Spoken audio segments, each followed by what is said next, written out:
Hello dear students, मैं दीपक कुशवाहा अपने YouTube channel आ maths word में आप सभी का स्वागत करता हूं।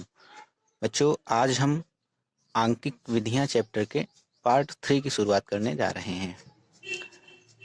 हमने आपको बताया था कि जो बीजीय समीकरण होती हैं उनको आंकिक विधियों के माध्यम से हल करने की 4 विधियां होती हैं, जिसमें हमने आपको पहली विधि बताई थी क्रमिक विभाजन विधि, दूसरी विधि बताई थी रेगुला मिथ्या विधि, तीसरी बताई थी न्यूटन रैप्सन विधि और चौथी आपको बताई थी गॉस विलोपन विधि।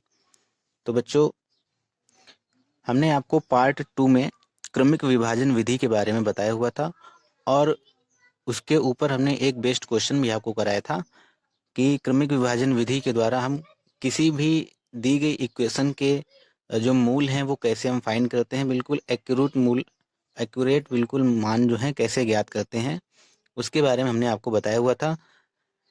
बहुत सारे बच्चों का हमारे पास कॉल आया, मैसेज भी आया कि बच्चे कह रहे थे कि सर एक एग्जाम्पल जो है आप सक्सेसिव बाइसेक्शन मेथड पर हमें और समझा दीजिए, तो ये हेडिंग हमें पूरी तरह से समझ में आ जाएगी। तो बच्चों, इसी क्रम में हम आपके लिए आज फिर से एक नए एग्जाम्पल के साथ में सक्सेसिव बाइसेक्शन मेथड को समझाने का प्रयास करेंगे।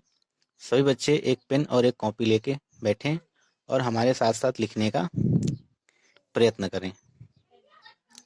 पहले आप वीडियो को रोकें और जो हमने आपको सक्सेसिव बाइसेक्शन मेथड की वर्किंग रूल के बारे में बताया था, पहले आप उसको एक बार रीड करें और फिर इस क्वेश्चन को हम आपको कराएंगे, तब आपको बेहतर तरीके से समझ में आएगा। सभी बच्चे एक बार वीडियो रोक के पार्ट 2 में हमने आपको जो सक्सेसिव बाइसेक्शन मेथड के बारे में बताया हुआ था, वर्किंग रूल बताया था, पहले आप उसे एक बार जरूर देख लें।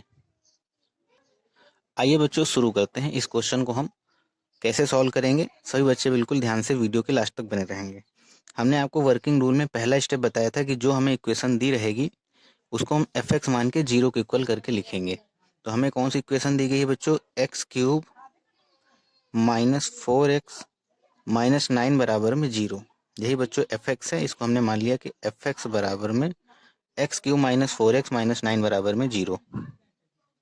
फिर बच्चों, हमने आपको बताया था कि इसमें हम अपनी तरफ से दो मान इस तरीके से रखते हैं कि पहला मान अगर हम रखें तो दिए गए फंक्शन की वैल्यू जो है वो निगेटिव मिले, और दूसरी ऐसी वैल्यू रखें, ऐसा मान रखें कि दिए गए फंक्शन की जो वैल्यू है वो पॉजिटिव मिले।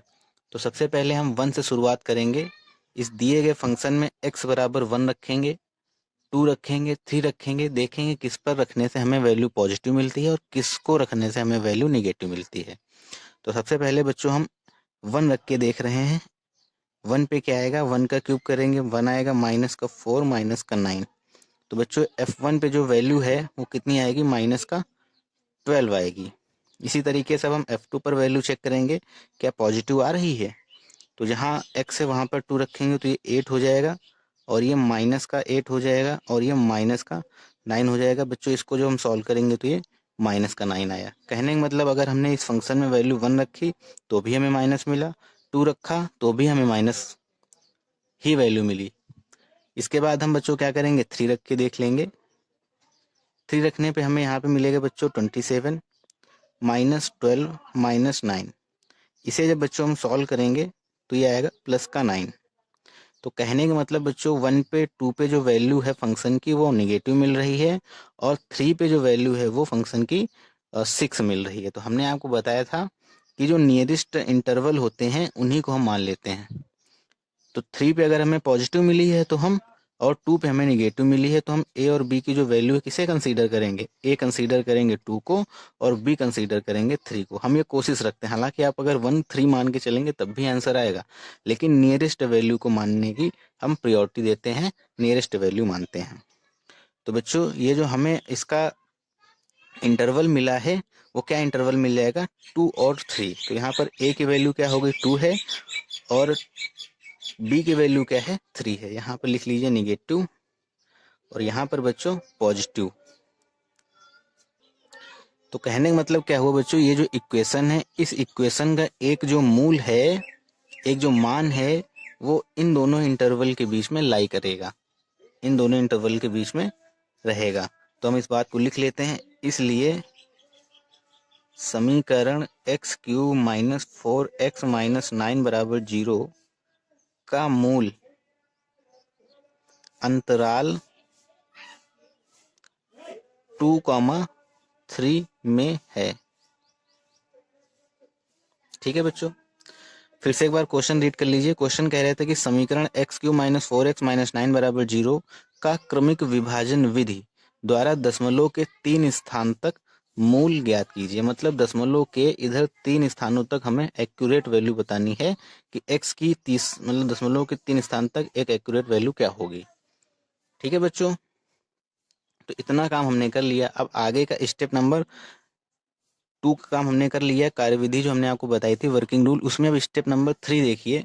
उसमें हमने आपको लिखाया था find first approximate root using bisection method. हमें पहली सन्निकट मान को ज्ञात करना है इस सक्सेसिव बाइसेक्शन मेथड का यूज करके। तो उसके लिए हमने आपको फार्मूला बताया था कि x1 = a + b/2। तो लिख लीजिए, विभाजन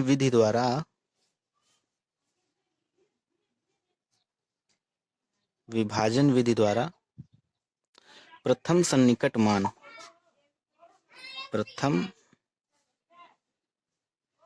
सन्निकट मान को बच्चों क्या कहते हैं? अप्रोक्सीमेट वैल्यू, यानी कि फर्स्ट अप्रोक्सीमेट रूट। क्या हो जाएगा बच्चों? फार्मूला हमने आपको क्या लिखाया था? x1 = a + b/2। तो बच्चों a की वैल्यू क्या है? 2 है, लिख लीजिए। इसलिए a = 2, b = 3। इसलिए माना a = 2 और b = 3। तो यहाँ से हमें क्या मिल जाएगा? 2 + 3/2 बराबर में कितना हो जाएगा बच्चों? 2.5। यानी कि x1 की जो वैल्यू, यानी कि पहला जो हमें रूट मिला है, क्या मिला है? 2.5 मिला है। जो मान है बच्चों इसी के बीच में लाई करेगा। तो वैल्यू हमने जब निकाली कि फर्स्ट रूट क्या है, तो वैल्यू बच्चों हमें मिली है 2.5। हमें आंसर में मतलब क्वेश्चन में कह रहे हैं कि जो आंसर हमें देना है वो दशमलव के 3 स्थान तक मूल ज्ञात करना है। यहाँ पर हमें दशमलव के केवल एक ही स्थान तक मूल मिला है। तो हम ये कोशिश दोबारा फिर से करेंगे। जब तक हमें एक्यूरेट वैल्यू नहीं मिल जाती तब तक ये हम कोशिश करते रहेंगे। तो बच्चों इसके आगे हमने आपको क्या लिखाया था?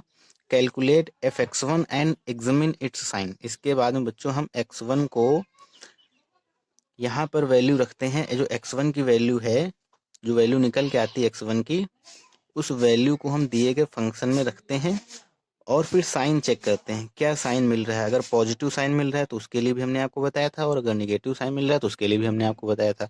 तो इस x1 को हम कहाँ सेटिस्फाई करेंगे? दी गई इक्वेशन में। तो कैसे लिखेंगे इस बात को बच्चों? आप लिख लीजिए यहाँ पर, सिंस f 2.5 बराबर में ये वैल्यू हमें इस वाली इक्वेशन में रखनी है। तो 2.5 का होल क्यूब -4 × 2.5 - 9। तो यहाँ इसको हम जब सॉल्व करेंगे तो ये बच्चों आएगा 15.625, और माइनस में ये हो जाएगा, जुड़ने के बाद में ये 10 हो जाएगा, और 10 - 9 यानी कि 19। तो बच्चों f 2.5 पे जो हमें वैल्यू मिली है वो निगेटिव मिली, क्योंकि ये 19.000 करके लिखा है। इसको जब हम सॉल्व करेंगे तो ये आएगा माइनस का 3.375, जो कि कैसा है? निगेटिव है बच्चों, निगेटिव है। इसके बाद हमने आपको क्या बताया था? देखो ये a = 2 पे वैल्यू कैसी मिली थी? हमें निगेटिव मिली थी। तो ये निगेटिव है। और b = 3 पे हमें वैल्यू कैसी मिली थी? पॉजिटिव मिली है। अगर यहाँ पर हमें निगेटिव वैल्यू मिली है तो जो इसके पहले वाला इंटरवल था उसमें से हम पॉजिटिव वैल्यू लेते हैं। अगर यहाँ पर बच्चों हमें निगेटिव वैल्यू मिली है, जो x1 का मान रखा हमने इक्वेशन में, अगर ये निगेटिव मिलती है तो इसके जस्ट ऊपर वाले इंटरवल में जो पॉजिटिव, जिस वैल्यू को रखने पर हमें मतलब जिस वैल्यू को रखने पर हमें फंक्शन की वैल्यू पॉजिटिव मिली थी, उस वैल्यू को लेके चलेंगे। अगर यहाँ पर बच्चों हमें ये पॉजिटिव मिलता तो ऊपर वाले इंटरवल में जिस वैल्यू को रखने पर फंक्शन की वैल्यू निगेटिव मिली थी, हम उसको लेके चलते। नहीं समझ पाए? चलिए हम इस बात को थोड़ा गंभीरता से मतलब लिखवा रहे हैं तो आप थोड़ा गंभीरता से इस बात को लीजिए, तब आपको समझ में आएगा। तो यहाँ पर बच्चों अब आप लिख लीजिए, ये निगेटिव है। f 2.5 पर फंक्शन की वैल्यू कैसी आ गई? निगेटिव आ गई। और यहाँ पे f3 पे फंक्शन की वैल्यू कैसी थी? पॉजिटिव थी। 6 निकली थी ये वैल्यू, तो कैसी है? पॉजिटिव है। तो अब हम इंटरवल ये और ये वाला लेके चलेंगे। तो लिख लीजिए, इसलिए द्वितीय सन्निकट मान किस अंतराल में रहेगा बच्चों? पहले निगेटिव लिखते हैं फिर पॉजिटिव लिखते हैं। तो माइनस का हमें इस वैल्यू जो निकल के आती है, इस वैल्यू से हमें बच्चों कोई लेना देना नहीं रहता है।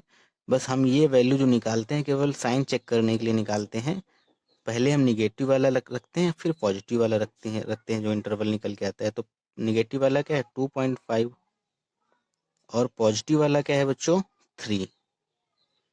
अब जो अगला रूट होगा वो इन दोनों के बीच में लाई करेगा। तो द्वितीय सन्निकट मान जो है अंतराल 2,5,3 में है, जिसका मान, लैंग्वेज बच्चों आप और अच्छी लिख सकते हैं, जिसका मान क्या है, जिसका मान क्या होगा बच्चों x2 मान लीजिए इसको, और इन दोनों को ऐड करके 2 से डिवाइड कर दीजिए। 2.5 प्लस 3 अपॉन में 2 ऐड करेंगे तो क्या आएगा 2.7 25 75, सॉरी ये हो जाएगा 5.5, और जब हम 2 से डिवाइड करेंगे तो 2.75 आएगा, जो यानी कि हमें वैल्यू मिली है, सेकेंड रूट जो मिला है वो 2.75 मिला है। लेकिन अब भी हमारा काम नहीं बना, क्योंकि क्वेश्चन में हमसे कहा जा रहा है कि दशमलव के 3 स्थानों तक वैल्यू फाइंड करनी। यहाँ तो दशमलव के 2 ही स्थान तक आई है। फिर इसी प्रोसेस को हम दोबारा रिपीट करेंगे। कैसे करेंगे?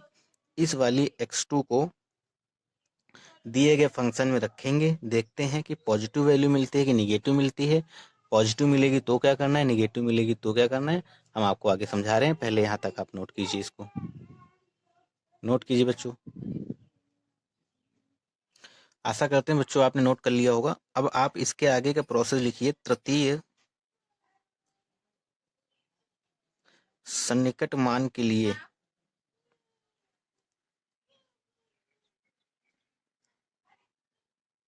ये जो बच्चों वैल्यू आई है x2 की, इस वाली x2 पर हम दिए गए फंक्शन को सेटिस्फाई करेंगे, वैल्यू निकालेंगे, देखते हैं क्या मिलती है, पॉजिटिव मिलती है कि निगेटिव मिलती है। तो क्या है फंक्शन की वैल्यू, मतलब यहाँ x2 की वैल्यू क्या है 2.75। इसको हम दिए गए फंक्शन में रखेंगे तो 2.75 का होल क्यूब -4 इंटू 2.75 माइनस का 9। आगे करेंगे तो बच्चों क्या हमें मिलेगा, इसको हम सॉल्व कर लेते हैं। तो बच्चों ये हमने सॉल्व किया, इसका क्यूब किया तो ये आएगा 220.796, और इसको आपस में जब मल्टीप्लाई करेंगे तो -11 और ये -9 एज इट इज। इसको जब आपस में हम जोड़ घटाएंगे तो हमें मिलेगा 0.796, जो कि पॉजिटिव है। यानी कि एफ मतलब 2.75 पर जो फंक्शन की वैल्यू है वो कैसी हमें मिली है, पॉजिटिव मिली है। तो जब ये वैल्यू हमें पॉजिटिव मिलती है तो इसके जस्ट ऊपर वाले इंटरवल में हम वो वैल्यू लेके चलेंगे जिससे हमें माइनस, मतलब फंक्शन की वैल्यू निगेटिव मिली थी। तो कौन सी वैल्यू को रखने पर फंक्शन की वैल्यू निगेटिव मिली थी, तो आप एक सिस्टम याद कर लीजिए कि जो पहले वैल्यू रखते हैं वो निगेटिव होती है, जो वैल्यू बाद में रखते हैं इंटरवल में पॉजिटिव रहती है। अब हमें यहाँ पर ये पॉजिटिव वैल्यू मिली है तो हम निगेटिव वाले इंटरवल की वैल्यू ले लेंगे। निगेटिव वैल्यू क्या है 2.5, तो नया इंटरवल क्या बन जाएगा 2.5 कामा 2.75। नया इंटरवल क्या बन जाएगा 2.5 कॉमा 2.75। अगर बच्चों ये वैल्यू हमें निगेटिव मिलती तब हम इस वाले इंटरवल से कौन सी वैल्यू लेते, पॉजिटिव वैल्यू लेते। जब ये निगेटिव मिल गई तो पॉजिटिव वैल्यू क्या है 3 है, तो नया इंटरवल क्या होता 2.75 कॉमा 3। पहले हम माइनस वाली रखते हैं, बाद में प्लस वाली रखते हैं। तो आगे आप लिख लीजिए, अतः तृतीय यानी कि थर्ड जो अप्रोक्सीमेट रूट है, अतः तृतीय सन्निकट मान अंतराल किसमें स्थित है बच्चों बताइए। पहले कौन सा रखेंगे, निगेटिव वाला 2.5 कॉमा 2.75 में स्थित है, जिसका मान, कैसे मान निकालेंगे बच्चों बताइए, x3 बराबर 2.5 प्लस 2.75 अपॉन में 2। तो इसको हम जब ऐड करेंगे तो क्या आएगा बच्चों, ये 2.50 2.75 यानी कि 5 7 5 12 और ये हो जाएगा 5.25 बटा में 2। इसको जब हम डिवाइड करेंगे तो डिवाइड करने पर बच्चों आएगा 525 को 2 से भाग देंगे तो बच्चों ये हमें मिलेगा 2.625। तो बच्चों जो हमें आंसर चाहिए था, दशमलव के 3 स्थान तक हमें मूल ज्ञात करना था, दशमलव के 3 स्थानों तक वैल्यू आ चुकी है। तो बस यही हमारा आंसर है। आशा करते हैं सभी बच्चों को समझ में आया होगा। बिल्कुल बहुत ही आसान प्रक्रिया है। आप बेहतर तरीके से समझने के लिए अगर नहीं समझ पाए तो पार्ट 2 जरूर देखिए, उसमें हमने आपको वर्किंग रूल में सारा कुछ समझाया हुआ है। तो यहाँ तक आप इसको नोट कीजिए, फिर हम आपको नया मेथड बताते हैं, आज नई विधि बताते हैं, रेगुला मिथ्या विधि। उस मेथड से हम इन समीकरणों को कैसे सॉल्व करेंगे। क्वेश्चन में बच्चों आपको लिख के दिया रहेगा कि इस मेथड से सॉल्व कीजिए, उस मेथड से सॉल्व कीजिए। जिस मेथड से कहा जाए आप उस मेथड से वैल्यू फाइंड करेंगे। अगर आपसे कहा जाता है कि दशमलव के 2 स्थानों तक वैल्यू निकालिए तो दशमलव के 2 स्थानों तक वैल्यू यहीं पर आ गई थी। अगर आपसे कहा जाता है दशमलव के 4 स्थानों तक वैल्यू निकालिए तो इस प्रोसेस को हम और आगे बढ़ाते तो 1 2 जो अंक हैं आगे और बढ़ जाते, दशमलव के आगे 1 2 अंक और हो जाते हैं, 4 हो सकते थे, 5 हो सकते थे। तो हमें 3 तक निकालना था। हालांकि क्वेश्चन जो है 3 तक ही पूछे जाते हैं। तो सभी बच्चे नोट कर लीजिए यहाँ तक। और बच्चों अगर वीडियो पसंद आया तो वीडियो को लाइक भी कर लें। चैनल पर नए हैं तो चैनल को सब्सक्राइब कर लें, साथ में बेल आइकन को भी प्रेस कर लें। और बच्चों इस वीडियो को ज़्यादा से ज़्यादा शेयर किया करें आप लोग अपने दोस्तों में। तो नोट कीजिए बच्चों। आशा करते हैं बच्चों आपने नोट कर लिया होगा। हम आपको मतलब नई विधि बताएं, इसके पहले हम आपको एक होमवर्क के लिए क्वेश्चन दे रहे हैं। क्वेश्चन नोट कर लीजिए, ये आपको स्वयं से करना है। देखते हैं सबसे पहले कौन हमें आंसर इसका भेजता है। क्वेश्चन है बच्चों, क्रमिक विभाजन विधि द्वारा दशमलव के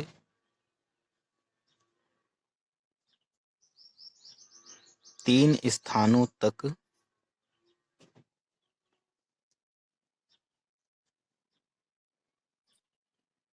समीकरण x³ - 18 बराबर 0 का वास्तविक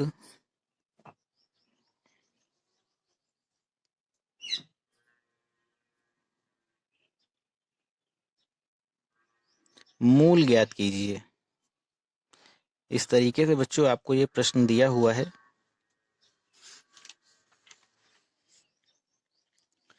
एक क्वेश्चन और दिए दे रहे हैं। ये दोनों प्रश्न बच्चों आपको स्वयं से करने रहेंगे और करने के बाद हमें आंसर जो है वो भेजना है आप लोगों को। देखते हैं सबसे पहले कौन हमें आंसर इसका बताता है। ऐसा कौन स्टूडेंट है जो सबसे पहले हमें आंसर देगा। एक क्वेश्चन मान लो बच्चों आपको ये दिया हुआ है, क्रमिक विभाजन विधि द्वारा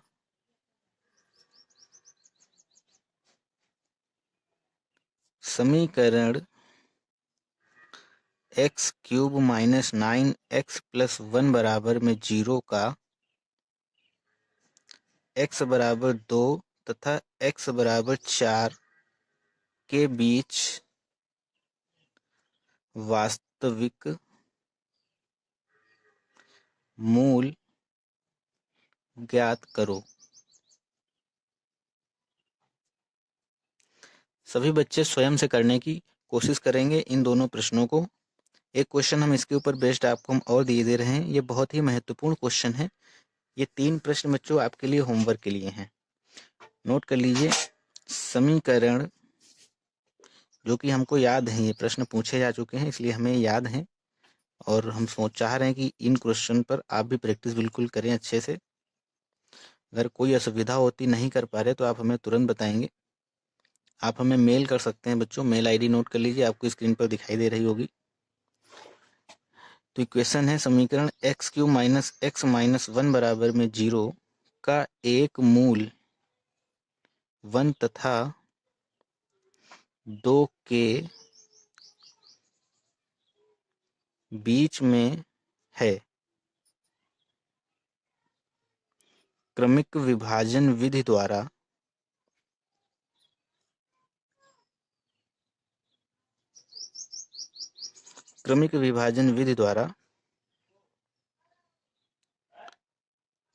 इसका मूल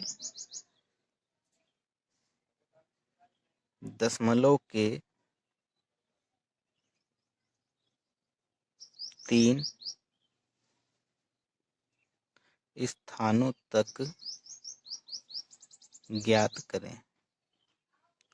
तो बच्चों बेहद आसान से प्रश्न है, ये 3 प्रश्न हैं, हम आपको होमवर्क के लिए दे रहे हैं।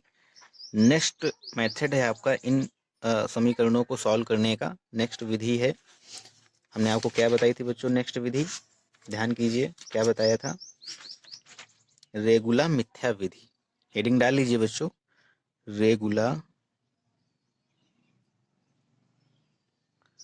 मिथ्या विधि। रेगुला मिथ्या विधि,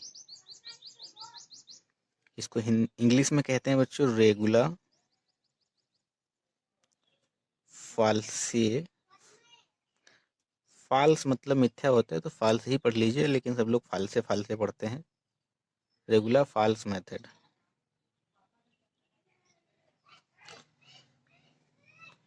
बच्चों आज बस हेडिंग ही डाल के आप इसको छोड़ दीजिए, और अगले पार्ट में हम आपको, क्योंकि ये भी थोड़ा लेंदी है और इसके लिए हमें लगभग एक्सप्लेन करने के लिए 20 मिनट्स मिनिमम चाहिए रहेंगे, तो वीडियो काफ़ी बड़ा हो रहा है, तो इसलिए हम आज इसको यहीं तक रखते हैं। और ये 3 क्वेश्चन हम आपको जो होमवर्क के लिए दिए हैं, इन प्रश्नों को आप स्वयं से करने की कोशिश करें, और आप देखेंगे कि आपको ये बिल्कुल आसान लगेगा और बहुत अच्छा भी लगेगा, आपको आनंद आएगा इस टाइप के क्वेश्चन को सॉल्व करने में।